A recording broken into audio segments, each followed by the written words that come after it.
ඇත්තමනේ දැන් ඔබතුමා කාලයකට පෙර පාර්ලිමේන්තුවේදී සිදු කරපු යම්කිසි ප්‍රකාශයක් මේ වෙන විට ඒකේ සත්‍යතාවයක් රට දැනගන්න ලැබිලා තියෙන ඒ ගැන සම්බන්ධයෙන් පොඩ්ඩක් දැනගන්න කැමතියි සලේ මහතා ගැන.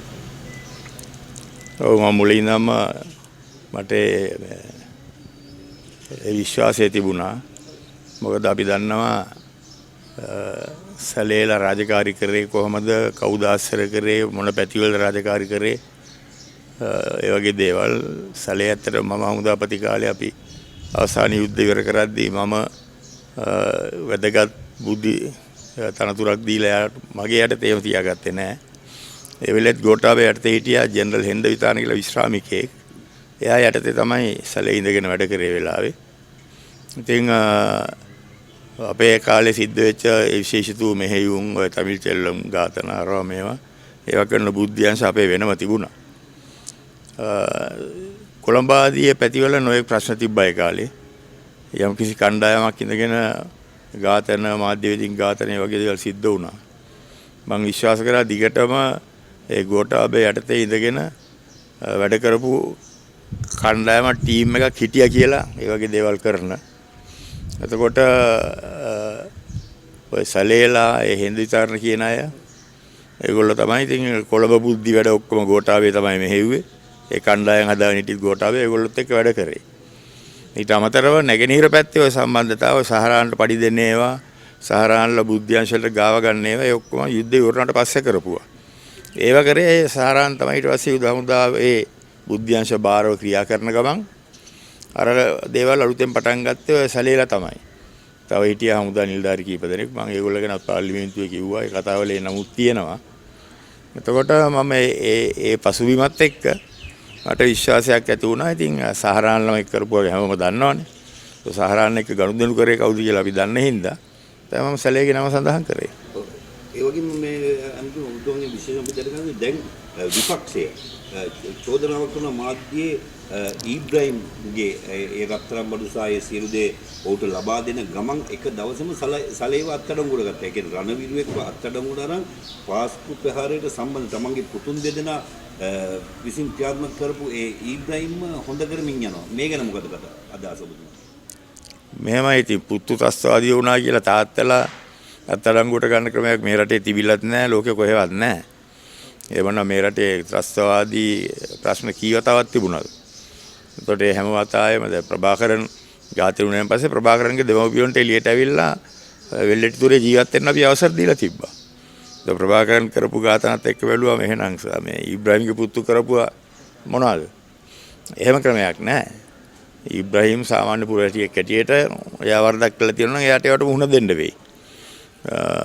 නමුත් ඒවා කියලා ඉවරලා රණවිරුවෙක් කියලා වර්ධි කරා නම් ත්‍රස්තවාදීන් උදව් කරා නම් හරි වෙන නීති අනුකූල නොවන නීති විරෝධී වැඩක් කරා නම් හරි පසුබිම හන්දා හරි රටට සේවයක් කරා කියලා හරි එහෙම නීති වෙනස් වෙන ක්‍රමයක් නැහැ. ඔය කියන කට්ටියගේම මේ ලොකු මිනිස්සු තමයි රාජපක්ෂරුන්ගේ ගෝලයෝනේ ඔය කියන්නේ. ඒ රාජපක්ෂරු තමයි රණවිරුවන්ගේ පහර දීම, පලි ගැනීම ඒවට මේ රටේ සංකල්පයක් සංස්කෘතියක් ඇති කරේ. යුද හමුදාපති අත්අඩංගුවට අරගෙන මං යටතේ වැඩ කරපු ජෙනරල් බ්‍රිගේඩියර්ලා 30ක් හමුදාවෙන් එළවලා මගේ ආරක්ෂාවට හිටපු කට්ටිය අතර හිටිය බුද්ධියන්ස 17 දෙනෙක්. ඒ 17 දෙනා අත්අඩංගුවේ තියන් හිටියා මාස 8ක්. කිසිම හේතුවක් නැතුව. ඒකන්ද ඔය දැන් සැලේ වෙනුවෙන් කිඹුල් කඳුළු හෙලන කට්ටිය අපට එහෙම හිරියර කරනකොට අපුඩි ගහපු කට්ටිය තමයි. ඒ වගේම දැන් මහා මොලකරු ගැන පොඩි ඉඟි පළවෙමින් පවතිනවා. දැන් සලේ කියන ඒ අමුදා නිලධාරියා දැන් සියලු දේ විදරව් කරයි ඒ වගේ දේවල් සමාජ මාධ්‍ය තුල යනවා. ඔබතුමාට ඇඟෙන විදියට ඔබතුමාට ඍජුවම කියන්න පුළුවන් මේක මහා මොලකරු විදියට සැරිසරන කවුද? හිටියේ කවුද? සලේලා වැඩ කරේ කාටද කියලා මම දන්නවනේ. මම හිතනවා අනිවාර්යයෙන්ම ඔය ගෝඨාභය රාජපක්ෂ එයා ළඟින් හිටපු අය, එයාගේ වටා පිටා හිටපු අය සලේ වෙනුවෙන් කතා කරලා තිබුණා. මම දැක්කා එක එක කට්ටිය සමහරට පිටරට වැඩ කරන මහාචාර්යවරු අරගොල්ලෝ මේගොල්ලෝ ওই සියලු දෙනා සැකයෙන් බැලිය යුතුයි. පරීක්ෂණ වලට භාජනය කළ යුතුයි. එතකොට මේක තව ටිකක් හාරලා යනකොට සොයා ගන්න පුළුවන්. මට මෙතන ඉඳගෙන පිට ඉඳගෙන ඉවරලා ඒ පරීක්ෂණ යොමු කරන්නත් බෑ. ඒ පරීක්ෂණ කෙරිය යුතු ආකාරය කියන එකත් මම ඒක මගේ රාජකාරියකුත් නෙවෙයි, මට එහෙම කරන්න අයිතියකුත් නෑ. නමුත් මම හිතනවා මේගොල්ලෝ හරි තැනකින් අල්ලගෙන තියෙනවා හොඩුවාවක්. ඔතනින් එහාට සත්භාවයෙන් මේ කරෝතින් ඉතුරු ටිකත් එළියට එයි අනිවාර්යයෙන්ම. ඒ වගේම ඔබතුමාගේ දේශපාලනය. ඔබතුමා මේ යුද හමුදා මේ තනතුරෙන් ඉවත් වීමත් සමග එන්නේ විපක්ෂ දේශපාලනයට. ජනාධිපති අපේක්ෂකෙක් විදිහට ඇවිල්ලා ඊට පස්සේ විපක්ෂ දේශපාලනය තමයි ඔබතුමා දැඩි ලෙස ආණ්ඩුවේ එවකට තිබුණු ආණ්ඩුව විවේචනය කළා. අද එකපාරට ඔබතුමා විපක්ෂයේ විවේචනය කරමින් විපක්ෂයේ පැත්තේ නෙමෙයි ආණ්ඩුව පැත්තේ ඉඳ ගන්නවා. ඒ ඇයි? ඒ වෙලාවේ මම මගේ විවේචනයේට භාජනය වුණ කට්ටිය ආණ්ඩුව හැටියට භාජනය වෙච්ච කට්ටිය තමයි දැන් විපක්ෂයේ ඉන්නේ. ඒගොල්ලන්ගේ වැරදි තිබුණා හුඟක්. මම කීපලක් කිව්වා මහින්ද රාජපක්ෂ, ගෝඨාභය රාජපක්ෂව මං කරුව මෙහෙයුම් වලටත් බාධා කරන්න උත්සාහ කරපු අවස්ථාවල් මට සටන ඉදිරියට ගෙනියන්න ඕනලාට මට සටන් විරාම තියන්න කියලා නියෝග කරපු හැටි ඒ ඔක්කොම විස්තරාත්මකව කියලා තියෙනවා. එතකොට ඒගොල්ලොන්ගේ ඒ ක්‍රියාකලාපය ඊට අමතරව ඒගොල්ලොන්ගේ තිබුණ දූෂිත ගනුදෙනු හමුදාවේ ඩොලර් 250ට ගත්ත බෝම්බේ මේගොල්ලෝ ඩොලර් 650 ගාණ ගෙවන්න පටන් ගත්තා. අවුරුද්දක් ඇතුළත. අවුරුදු 15කදී ඒ බෝම්බේ ඇඩිලා දුන්නේ ඩොලර් 50කින්. මේගොල්ලෝ අරගෙන ගෙවන්න පටන් ගත්තම ගෝඨාභයලා මහින්දලා අවුරුද්දක් ඇතුළත ඩොලර් 400කින් වැඩි වුණා. විශාල දූෂිත ගනුදෙනු කරා. ඒ වහන්ද තමයි මම මේගොල්ලොත් එක්ක එතනින් එහාට මට ගනුදෙනු කරන්න බෑ. ඒ වගේ මිනිස්සු එක්ක වැඩ කරන්න බෑ කියලා මගේ හද සාක්ෂියට අනුව මම තේරුම් අරන් තමයි එළියට ගියේ මම. එතකොට මේ මිනිස්සු ඊට පස්සේ හැදුන්නේ නැහැ. මේගොල්ලෝ ඒ විදිහටම තමයි අද වෙනකොටත් වැඩ කටයුතු කරගෙන යන්නේ. මේගොල්ලෝ පෙන්වන්නේ නම් ඒගොල්ලෝ බොහොම දැහැමි ධර්මිෂ්ඨ සද්ගුණවත් මිනිස්සු කියලා. ඒ වුණාට කරන තරමක් කරන්නේ දරුණු අපරාධ වංචනික වැඩ රටට සහ ජනතාවට අගතියක් වෙන වැඩ. ඒකන්න මම ඒගොල්ලන්ට විරුද්ධව අනිවාර්යයෙන් මේ දේශපාලනය ඒගොල්ලෝ මේ දේශපාලනයේ තුරන් විය යුතුයි කියන මතය මම තදින්ම ඉන්නවා. ඒ වෙනුවෙන් කැපකිරීමක් කරනවා. ඒ වගේම දැන් ඔබතුමා සඳහන් කරා මහානායක හඳුරන් හැමේ වත්මන් රජය වංචා දූෂණ නැහැ. ඒක නිසා තමයි මම මේ රජයට යම් ආකාරයකින් සහයෝගයක් දෙන්නේ කියලා.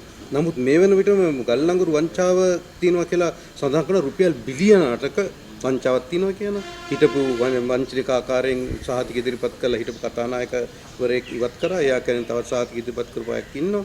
ඉතින් මේ සම්බන්ධයෙන් වංචාව දූෂණ නැහැ කියන්න බෑනේ වර්තමාන රජයේ. මේමයි ඉතින් යම් වැරදි වෙලා තියෙනවා වෙන්න පුළුවන්. ඒව ගැන පරීක්ෂණ ඉස්සරහට එන්න ඕනේ වෙලා තියෙනවා නම්. නමුත් මේවා හරහා මේ රජයේ ඉන්න මැති ඇමතුරු හරි ජනාධිපතිවරු හරි ඒගොල්ලෝගේ පවුල් වල අය හරි කෝටිපතියෝ වෙලා අර පහුගිය කාලේ සිද්ධ වුණා වගේ රටේ තියෙන සියලුම දේපල අවභාවිතා කරලා එහෙම යහබින් වැජෙන තත්ත්වයක් අපි දකින්නේ නැහනේ. මේගොල්ලෝ කැපකිරීම කරනවානේ මේ වෙනකොටත් මැති ඇමතුරුත් කැපකිරීම කරනවා. ඒකන්ද මේක විශාල වෙනසක් තියෙනවා. ඒ තිබුණ ක්‍රමයට රට යනකොට ඔබතුමා ආසද නැහනේ. ඔබතුමාට 7-5ක් වැඩක් වෙන්නේ නැහැ. ඒගොල්ලෝ කෝටිපතියෝ වෙයි, ඒගොල්ලෝ හම්බ කරගනි, ඒගොල්ලෝ යහතින් ජීවත් වෙයි. නමුත් මේ යන ක්‍රමය අනුව ගියොත් ඒ රටෙන් හොරකම් කරන දේවල් හොරකම් කිරීම අඩු වෙනවා අනිවාර්යයෙන්ම. ඒකන්ද ඒ අඩු වුණ ගමන් ඒකේ ප්‍රතිලාභ ලැබෙන්නේ ජනතාවට. ඒකන්ද මේ ක්‍රමය තමයි හරි. මේ ක්‍රමය අනිවාර්යෙන් ඉදිරියට ගෙනියන්න ඕනේ. ජනතාව මේක තේරුම් ගන්න ඕනේ. යම් කිසි ඇමති කෙනෙක් වරදක් කරලා තියෙනවා එයාට දඬුවම් කරන්න ඕනේ. ඒක රජයේ යුතුයකමක්. කතානායකට අපි දැක්කා ඒ සාහිතික ප්‍රශ්නය ආවම එතුමා තනතුරින් අයින් කරා. ඉදිරියට ගල්ලංගුරු ගැන මොනවා හරි වංචාවක් තියෙනවා නම් පරීක්ෂණ පැවැත්විය යුතුයි. වරදක් කළා තියෙන කෙනෙක් තියෙනවා නම් දඬුවම් කළ යුතුයි. ඔබතුමාගේ දේශපාලන බලවේගය ගොඩනගන්නේ විපක්ෂයට එරෙහිව කියලා මෙතන සඳහන් කරා. විපක්ෂය කියන්නේ ඒක කෙලින්ම සුන්බුන් විපක්ෂය. ඔව් සජිත් ප්‍රේමදාස මහතාට එරෙහි වෙනව නාමල් රාජපක්ෂවරුන්ට එරෙහි සියලු එතන ඉන්න සියලු සත්ත්වයින්ට එරෙහි. නාමල් රාජපක්ෂ ඉලක්ක කරගෙන නෙමෙයි. නෑ ඒ ඔක්කොම එකවල්ලේ පොල්නේ. මොකද්ද වෙනස? ඔක්කොම ඉන්නේ එක දේශපාලන සංකල්පේ. ඒ ඔක්කොම එක දේශපාලන සංස්කෘතිය ජීවත් වෙන්නේ. ඒගොල්ලෝ මිත්‍රයෝ. මමත් එතන හිටියනේ අවුරුදු 15ක්. ඒගොල්ලෝ කවදාවත් ඔක්කොම කතා බහ වෙලා බෙදාගෙන හදාගෙන කාලා බීලා ඒගොල්ලොන්ගේ ඉදිරි ගමන ඒගොල්ලොන්ගේ යහපත වෙනුවෙන් කරන්න ඕනේව කරනවා. මාරුවෙන් මාරුවට කරනවා.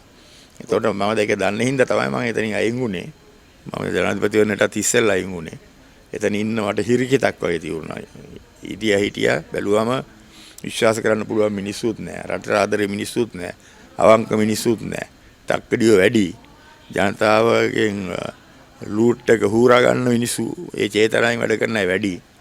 ඒකන්ද අයින් වුණා. එතකොට ඒගොල්ලෝ වෙනස් වෙන්නේ නැහැ කවදාවත්. ඒකන්ද ජනතාව ඒගොල්ලෝ ප්‍රතික්ෂේප කරන්න ඕනේ.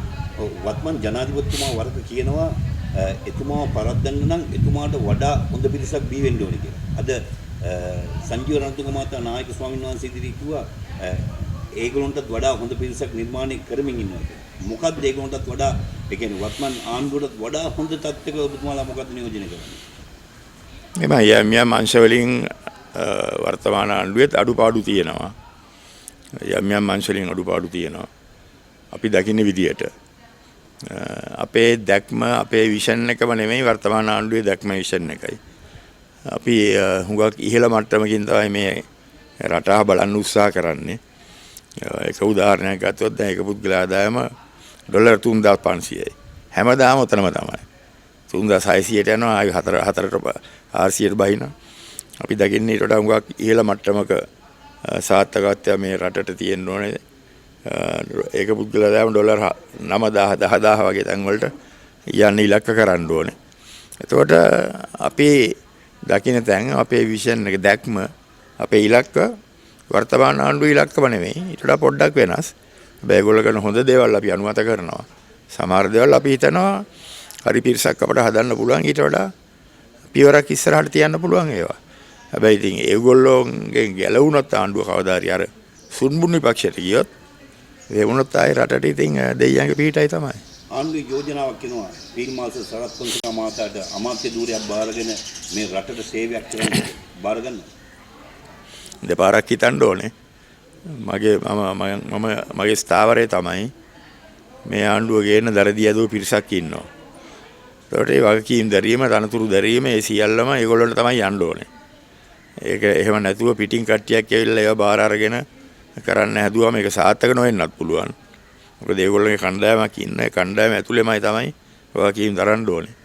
ඒකන්ද මම මේ බාර ගන්න ලෑස්ති නැහැ. අද දිනේ ඉරානයේ ආශිර්වාදේ තියෙනවා ඒගොල්ලෝ. ඉරානයේ ආශිර්වාද දෙන බාර ගන්න කැමති නැහැ. ඔව් ආණ්ඩුවට ආශිර්වාදේ තියෙනවා. නමුත් මං හිතනවා මම මේ තනතුරු ගිහලා බාර ගන්න එක ඒක සුදුසුත් නැහැ කියලා මං හිතනවා. යම්කිසි ආකාරයක දැන් මේ වෙනට ඉරානයේ යුද්ධයකට පැටලිලා තිනවා රට පුරා බරපතල ආකාරයෙන් ඉන්ධන පෝලින් දක්නට ලැබෙනවා. පහුගිය දවස් ටිකේ ගෑස් පෝලින් තිබ්බා. දැන් ඉන්ධන අද රට පුරාම තියෙනවා. ඉංගියක් වගේ තියෙනවා. මේ තත්ත්වය ඔබතුමා කොහොමද දකින්නේ? ඔය ඉරානයෙන් අපට වෙළඳ ගනුදෙනු තදින් තිබුණ ඉරානයත් එක්ක ඉන්ධන අපි ගන්නවා. අපේ තේ එහෙම ඉරානයට බහුල වශයෙන් අපි අපනයනය කරලා තියෙනවා. ඒ වගේ අනිවාර්යයෙන්ම ගෂ්ට නැති වේවි. ලෝක බලවත්තු හැප්පෙනකොට ඉතින් ඒවට මුහුණ දෙන්න ලෑස්ති වෙලා ඉන්න ඕනේ අපි වගේ හාල් මැස්සෝ.